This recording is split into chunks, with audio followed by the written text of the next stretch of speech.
Anti-ICE protesters in Portland, Oregon, rolling out a guillotine, clashing with police and turning the streets into a battlefield outside a migrant detention facility there. It's the latest flashpoint in protests that has stretched nearly 3 months now. So as rioters continue assaulting Portland's ICE Jailhouse, local police and officials are nowhere to be found. And the few law-abiding residents left here say they feel completely abandoned and don't understand how their leaders can claim they're protecting the city while it falls apart. But as they complain, the riots here keep getting worse.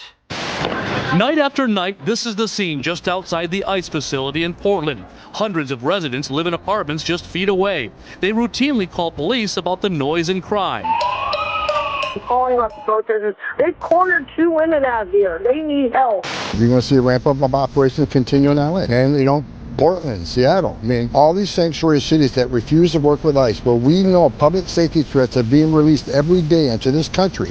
One of the Antifa told us the media has it wrong. As far as violence goes, there never really is any. We cannot be hiding in the shadows because our president is threatening us in many different ways. Portland is unbelievable what's going on. This has been going on for years. So we'll be able to stop that very easily. We'll be able to stop. But, that was not on my list. But the cops did not come. Residents on their own. Turn down! It's midnight! On this night in late June, federal police used tear gas and flashbangs. Again, no Portland police in sight.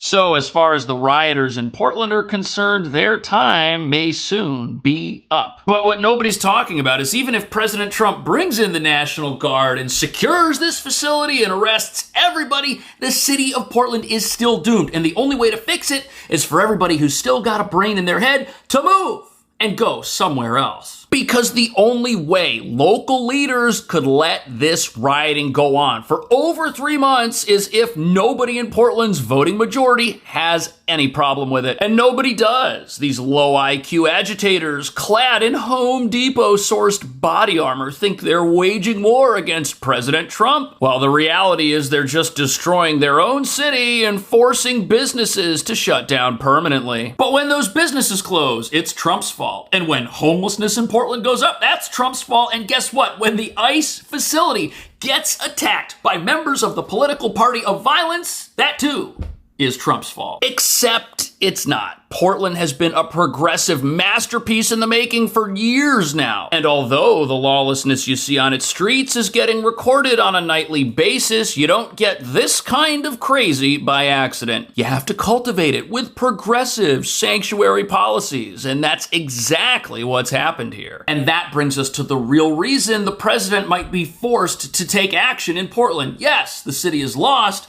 but the rest of America isn't, although it's threatened greatly by the crime that pours out of these sanctuary cities and floods the rest of our country. Portland isn't a walled garden, and now we're seeing homeless encampments pop up outside the city. Plus, since sanctuaries make themselves a refuge for federal fugitives, they are essentially bases for gang members to plan and commit crime across America. On top of that, if one part of our country is allowed to be a lawless no-go zone, well, it's only a matter of time before that lawlessness spreads like a virus to other cities if nothing's done to restore order in the face of this.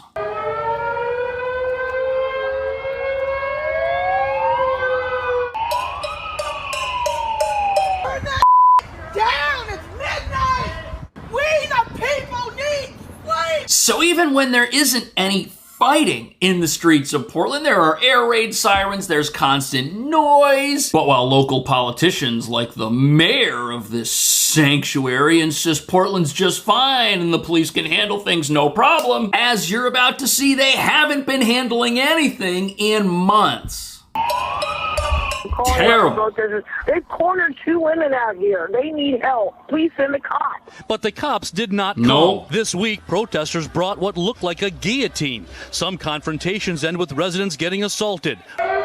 On this night in late June, federal police used tear gas and flash. So it came out in court that there haven't been any arrests by the Portland Police Department near this facility since June. And there's crime being committed here on a regular basis. Residents aren't safe, and the police are nowhere to be found. That's ridiculous. That's wrong. And frankly, this police force should resign, or at least whoever's in charge of it, because it's also come out in court that if the police show up, they're worried about how it might upset the mob that runs Portland, Oregon. The mob of violent progressives. They don't want those people attacking them either. They're just as afraid as everybody else, so they're not showing up. Which perfectly explains why the mob is now in charge of Portland. And no Portland police in sight. It came out later in court that one officer told another, if it were not ICE, we could assist directly. Julie Parrish sued the city to force police to enforce local laws. Good luck. This is a full-on abdication of police duty in a 4-block radius that impacts some of the most vulnerable Oregonians that we have. Now they've said, meh, we're just going to let violent rioters do this for 80 straight nights, and we don't care. Portland police responded, we take these concerns seriously. At the same time, we are committed to protecting individuals' rights. This is the stupidest statement I've ever heard. If you're committed to protecting people's rights to express themselves peacefully, then arrest the people who aren't peaceful. But that's not happening. I guess peaceful is a subjective word that might actually mean progressive violence. The government here is essentially calling evil good and calling good evil. And when the attorney mentions vulnerable Oregonians, she's talking about the people that live in low-income housing across the street. These aren't people who are wealthy enough to just pack up and move and go somewhere else. These are people who are in an apartment, which they couldn't otherwise afford, who these progressive rioters claim to be sticking up for, but aren't. On top of that, a local school near this place recently shut down and had to move the kids across town. We're literally watching a sinful, evil city fall apart because it won't do police work, it won't punish crime, and it won't enforce its own laws. But predictably, this is having an effect on the rest of Portland in ways the rioters don't even comprehend. To express themselves peacefully. The Portland approach is pathetic. The Portland It's approach. childish. And if you enable people to behave the way the protesters have and wreck the neighborhood for everyone else, they will come back and wreck it the next night. It's now ranked by the nonpartisan Urban Land Institute as the second worst place in America to invest. With 6.5 million square feet of commercial vacancy, the top 20 office towers have lost 57% of their combined value in 5 years. Okay, if you're a business and you're looking for a headquarters, I don't know if you're going to be looking at Portland, and if your headquarters is in Portland, you're going to pull out, and guess what? All those jobs are coming with you, and that's why this place is falling apart. But while businesses and the law-abiding who can abandon their homes, which nobody will probably buy, and run for the hills as fast as they can, mob rule continues to grow. And the more you force out the law-abiding and import agitators, which is what's happening in Portland, the place is just gonna turn into more of what you see on the screen right here. It's the perfect haven for fugitives, international criminals, illegal immigrants, and anyone who hates law and order and wants to get away with acting on their beliefs. I'm having a hard time understanding how big of an area this is, or how many people are out there on a nightly basis. Do you have a sense of that? Yeah, so the area itself is relatively small because they are pretty much focused on this one building, but a lot of the organizing happens a few blocks away with a nearby park. But still, I mean, as a whole, we're talking about a relatively small amount of space, but they're doing a lot of damage there, and that's the actual problem. Any given night, there could be anything from a couple dozen to about 50, even 100. I mean, wow. the more momentum that continues to build brings in more folks who aren't just living in Portland and the general Oregon area. There are folks who are coming from California and Washington State. Listen to that. He's right. People are going here because there is lawlessness, and that's what they want to engage in. We just had massive crackdowns in LA, and guess what? Those LA protesters are coming here to help destroy this place, and something needs to be done. And you know, as you look at this, one thing has to stick out like a sore thumb. Not one of these protesters has any obligation that requires their personal attention or responsibility. How else can you live on the street and protest for 3 months in a row You can only do that if you don't have a job, but somehow manage to fund your existence and get food and get health care if you assault law enforcement and need to visit the hospital or something after. This is all being enabled. And although some of these people could be paid protesters, the reality is much more frightening. A lot of the people out here are enabled to be out here because of America's welfare state. The federal benefits and the state benefits, in many cases, are sustaining what we're watching here. And those were all set up in the name of helping people, but as we can see, there are some people who don't want the help. Well, to help out with this organizing and this all-out assault against ICE. So the mayor's not going to cooperate. No. That's pretty clear. Here's what the Portland mayor said. Here's the quote. Federal administration deploys bulldozers and mass arrests by masked agents. Oh, my goodness. The opposite of our outreach worker and emergency shelter strategy. That's Your work together strategy by ain't volunteering working. and donating. Donating. The administration's heavy-handed tactics are not needed in our city. That's a no, right? Yeah, I mean, that's more than a no. I think it's clearly rejecting any kind of interference coming from the federal government. And that's really what this problem is, because you've got two separate issues.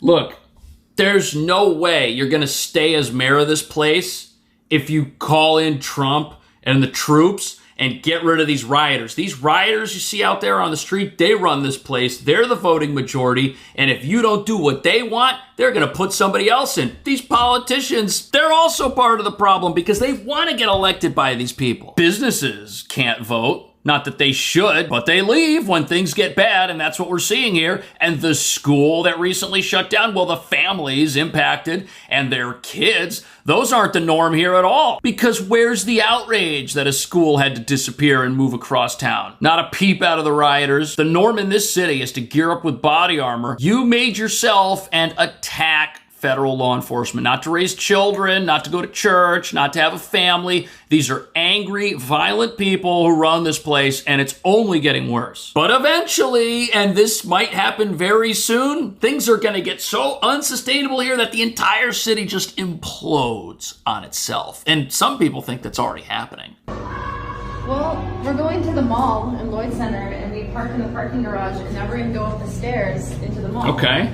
And this is what is here. Watch your step. There's people. This is gross. So this is the only way to get upstairs if you're parked right here to get to Lloyd Center. Yeah, it smells really bad. You hear people screaming in the background. Probably with pants has something to This is weird. Yeah, this is nice. It's disgusting. It's a wasteland. It's relaxing. Let's go to Ross, where they make you get weighed on the way into the store to make sure you're not stealing. And right there is Barnes & Noble. What? So again, parking garage, Barnes & Noble, Lloyd Center. This is where you have to go. Yo, that Barnes & Noble does not look like it has a whole lot of foot traffic, and something tells me it might not be there forever. But when you watch videos like this, the writing's obviously on the wall. Lawlessness has been destroying this place for years, and it's now in its final phase. Open rebellion against anything that would come in here and clean this place up, to such an extent that the police are afraid to intervene. They aren't going near the ICE facility. Nope. And this is what happens when nobody wants to stand up and do the right thing. As you all know, oftentimes these Democrat-run cities are the ones who need ICE the most. And the men and women of ICE, Secretary Noem and President Trump will not be deterred by Democrat members of Congress, of governors, and of local leadership who are saying they will not work with ICE. We will go into communities and we will enforce immigration law as it's written. So, Jason, that's where this starts. If you want to crack down on these places and restore law and order, you have to start by taking away the one thing that these violent progressives say they care about, which is the presence of federal fugitives who are in America illegally in their city. That's why they're attacking the ICE facility. And if you take away those federal fugitives,